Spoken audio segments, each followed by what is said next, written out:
Hi viewers, இன்றைக்கி நாம் pasta எப்படி செய்கிறதுன்னு பார்க்க போகிறோம். மேக்ரோனிக் பாஸ்தா 1 கப் எடுத்துக்கோங்க.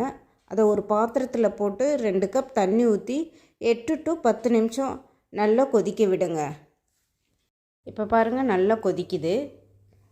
10 நிமிஷம் ஆயிடுச்சு. இப்போ இறக்கிட்டு வெந்துருச்சான்னு பார்க்கலாம். தொட்டு பார்த்திங்கன்னா அப்படியே அமுங்கும். இப்போ வெந்துருச்சுன்னு அர்த்தம். இப்போ நம்ம எடுத்து அதை வடிகட்டிடலாம்.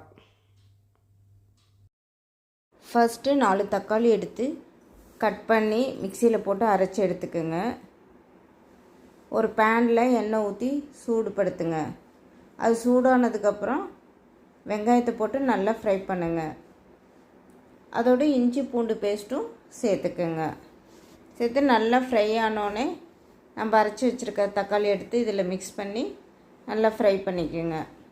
அந்த தண்ணி இஞ்சிற அளவுக்கு நல்லா ஃப்ரை பண்ணிக்கணும். இது நல்லா ஃப்ரை ஆனோடனே கேரட் எடுத்து அதில் மிக்ஸ் பண்ணி அதையும் நல்லா ஃப்ரை பண்ணிக்கணும். அதுக்கப்புறம் மிளகுத்தூள் கொஞ்சம் சேர்த்துக்கோங்க. அதோட கரம் மசாலாவும் சேர்த்துக்கோங்க. லைட்டாக சேர்த்தா போதும். சீரகப்பொடி அதில் கொஞ்சம் மிக்ஸ் பண்ணிக்கோங்க. நமக்கு தேவையான அளவுக்கு உப்பு சேர்த்துக்கோங்க. சேர்த்து நல்லா ஃப்ரை பண்ணிக்கோங்க. இதில் சில்லி சாஸ் ஆட் பண்ணிக்கோங்க.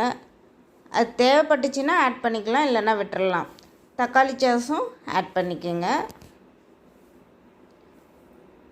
போட்டு நல்லா ஃப்ரை பண்ணதுக்கப்புறம் நம்ம வடித்து வச்சுருக்கிற பாஸ்தாவை இதில் கொட்டி நல்லா மிக்ஸ் பண்ணிடுங்க. நல்லா மிக்ஸ் ஆனோடனே கொத்தமல்லி தழை எடுத்து அதில் மேலே போட்டு ஒரு மிக்ஸ் பண்ணிடுங்க.